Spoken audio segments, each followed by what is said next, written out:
رسول الله صلی الله علیه وسلم فرمای د جنت ضامن می زیم تاسې شپږ کارونه وکئ یعنی د شپږو شانو ضمانت راکئ د جنت ضمانت زه درکوم.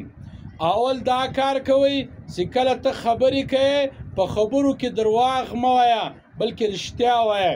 دوم چې کله ته وعده وکې وعده خلافي مه کوه. کله چې د یو چا سره زبان وکې بدزباني مه کوه.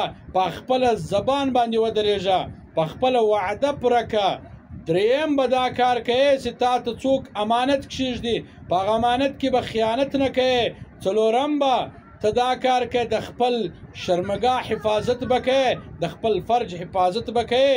او پنځم به ته دا سترګې د سترګو حفاظت کوې، سترګې به کښته کوې یعنې پردیو ښځو ته نامحرومو ښځو ته به نه ګورې. شپږم به دا کار کوې چې د خپل لاس به راګرځې، خپل لاس به کنټرولوې د غلا څخه او د بل شي څخه به دا لاس د هغه شیانو څخه چې هغه د ګناه کار په دې لاس کېږي نه به یې کوې، نه به په دې لاس سره مسلمان ازاروې. نو نبي علیه صلات وسلام فرمایي و د دغه شپږو شیانو ضمانت تاسې راکئ د جنت ضمانت زه درکوم.